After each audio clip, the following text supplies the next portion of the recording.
This is for an F head, and this that I have, this is the incorrect one. It's for an L head. And hey, welcome to the channel. I'm Mike at CMB. Scout's outside. Been driving the Scout a little bit, but just not as much as I should, right? Today though, we are working on the Kubota and we're gonna install the adapter. So what we have to do is, oh, this is really loose. We have to install the adapter on the back of the Kubota. I have to install the adapter and then put the transmission and transfer case on, and then put it down into the MB and get everything to line up right as far as the rest of the drivetrain. And then we'll measure where the engine mounts are supposed to go, and then we'll burn those in. But today I think we're just gonna install the adapter. So let's get going. All right, so let's I'm just gonna take off. I put these in here so I wouldn't lose them. We're gonna take these out, and I'll keep these with the adapter kit now.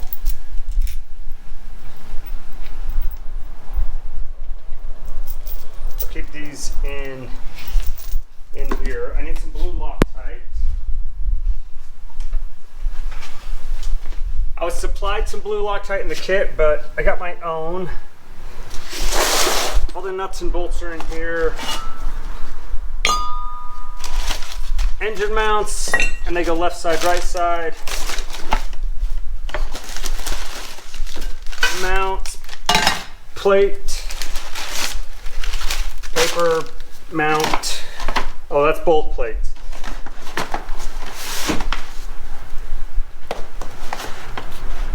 This here, oh man. This is just the awesome flywheel.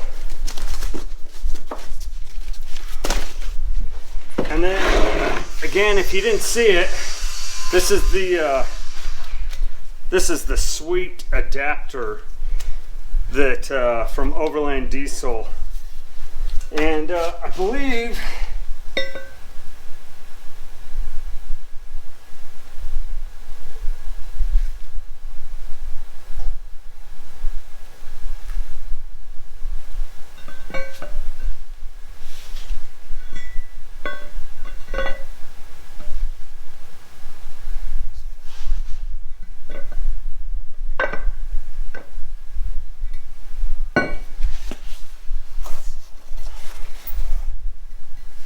it only goes on one way.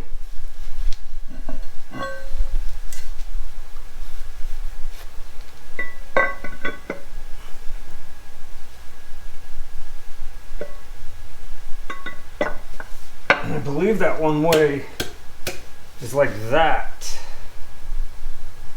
I think.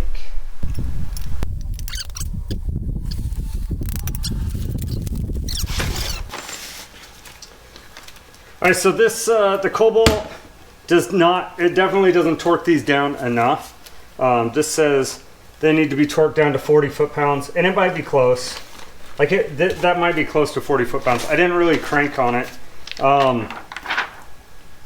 Let's see. Let's read the directions, make sure we're on the right track here.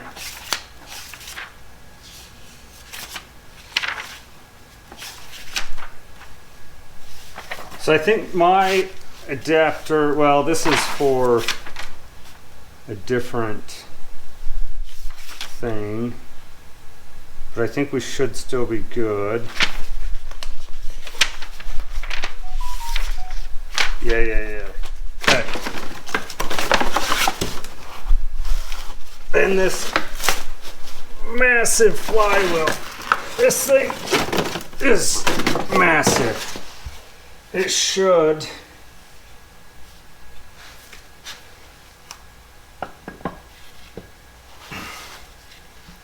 should line up just perfect on there.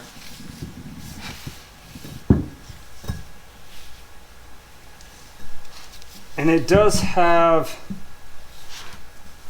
the timing marks.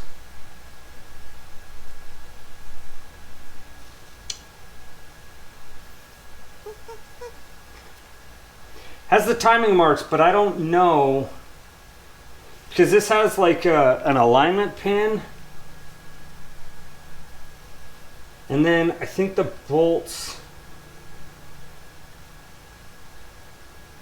I think the bolt holes are pretty symmetrical, like left to, if I'm looking at it, left to right. These two are the same distance as these two, and from here to here is the same as here to here to here to here. Let's see. All right. Do I have some flywheel bolts, or do I reuse?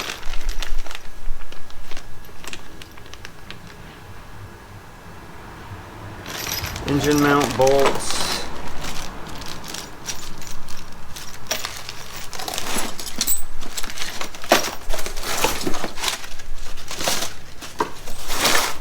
All right, we're reusing flywheel bolts.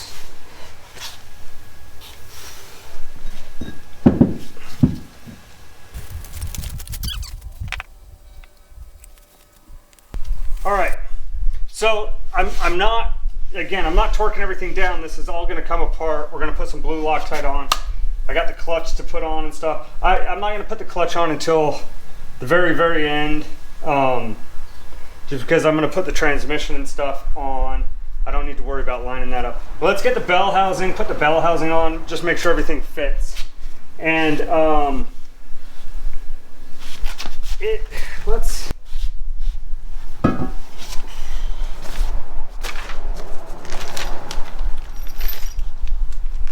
And these should be the bell housing bolts. Nope, these are not.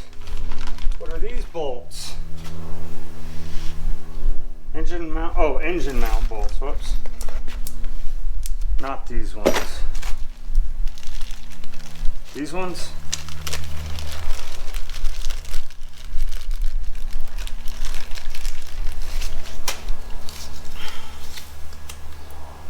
Studs for the pressure plate.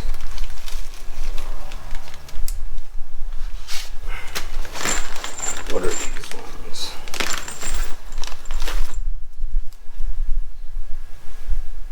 Bell housing.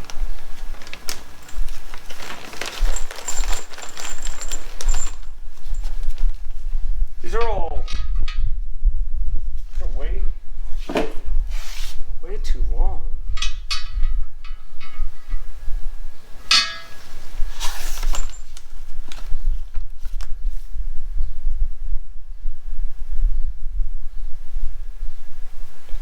Adapter plate. These are way too long. Do I have the wrong?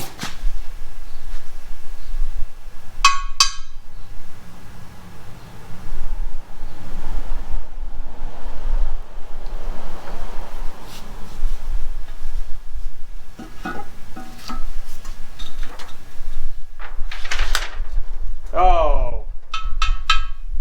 All right. This, I have the wrong bell housing. Not completely. So this is the bell housing. I believe this is the wrong bell housing. The bell housing that is on my flathead right now is the correct bell housing that I need. This one is not the correct one. So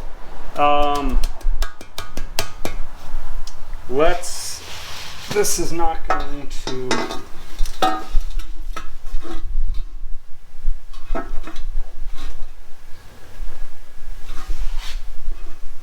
I mean, the bolt holes line up, but I think this is the wrong.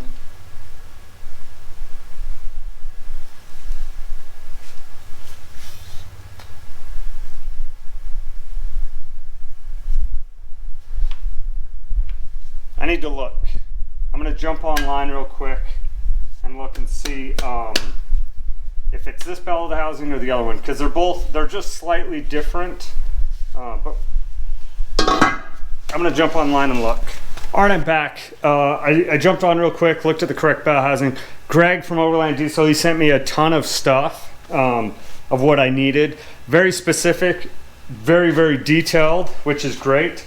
So I'll put a picture of this up on the screen, but this is for an F head, and this that I have, this is the incorrect one. It's for an L head, and the main difference, well, there's a couple of differences. This has the starter bushing, which I don't need, and it doesn't have the heavy duty bolts that go around the bottom. So I have the other one on my F head, or on my flat head, the L head right now. So I got to take that apart anyways to get the clutch and the pressure plate off. So that's our next step. I'm going to take that apart, and then I'll put this on. So that's where we're going. I'm just going to move you guys over here. See that okay? We're just going to pop this apart. I'm just going to slide this back and then pop it off. Gotta take this apart anyways.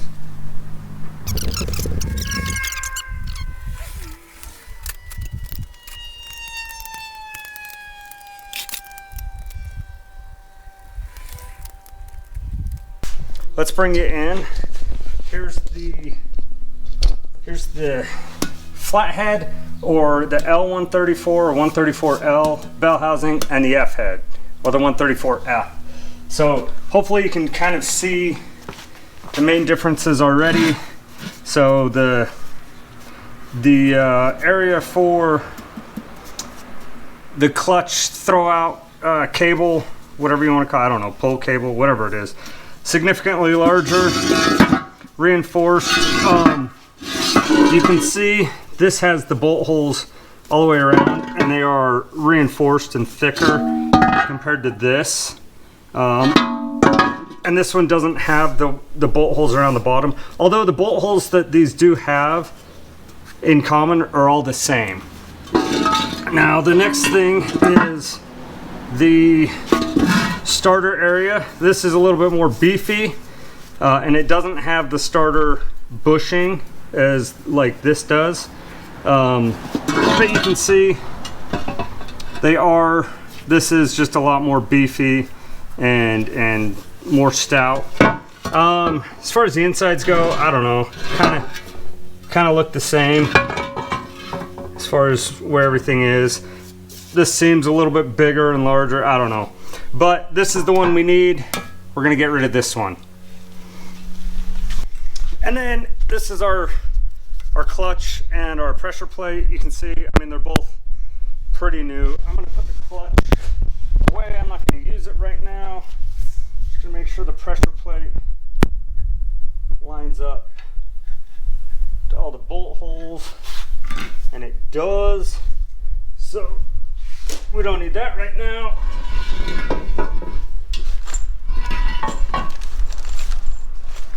And let's put some of these in. So I thought these were the wrong bolts because they're way too long, but because of the extra thickness here, they're actually the right size. I was wrong. I should have known. The expert in Kubota swaps would know what I need versus an LS guy that's not a diesel guy.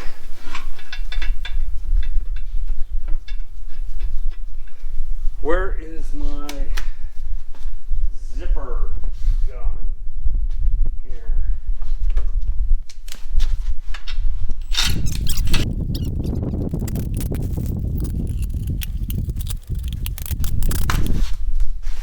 All right, so there's only one bolt that doesn't thread in, and it's this one. But this bolt hole on the bell housing might have some gunk or something in it. It seems much tighter than the rest of these. There's just a little bit of play in the rest of these, except this one is just super tight. So I'm gonna mark it so I remember which one it is. I'll take this off, and I'm just gonna run a These are 3/8 bolts, so I'm just going to run a 3/8 or maybe just a little bit bigger drill down through it. So maybe like a 3/8. The next size up would be a 7/16. That might be too big. 13/64, 13/32. I don't know. We'll look. We'll figure it out.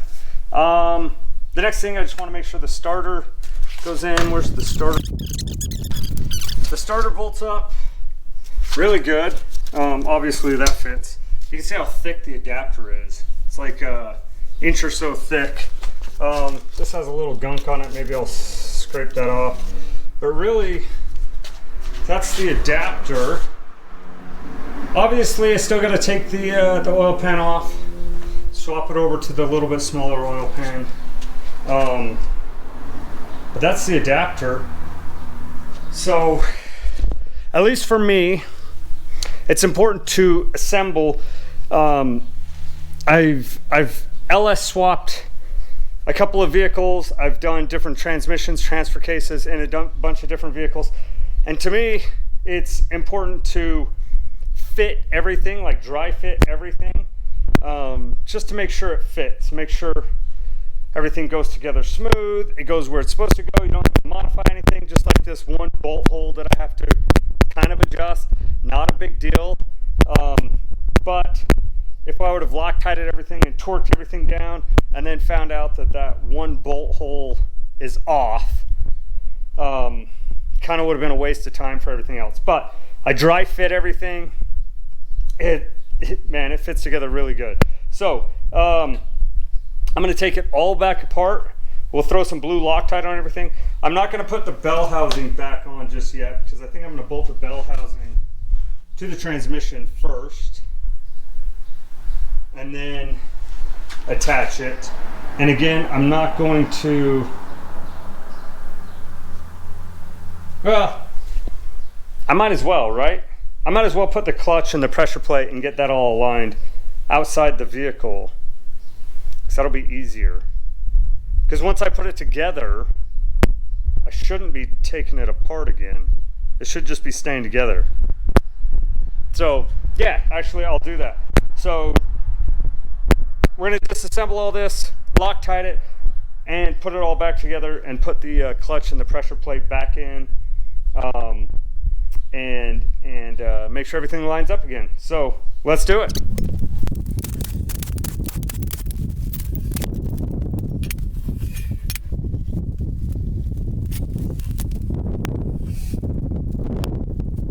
I think we're gonna, so I'm gonna wait to put the rest of this stuff back on. I'm gonna clean up the bell housing a little bit. I'm gonna wait to put the rest of this stuff back on because I want to take the oil pan off now, and I need to modify the other oil pan just a little bit, just to give me a little bit more space. It's a heavy duty oil pan made out of some thick freaking steel, so I gotta adjust that a little bit. But before I put everything else on, it gets too heavy, kind of back end heavy or whatever. I'm gonna take the oil pan off and do that. So we'll do that in the next video.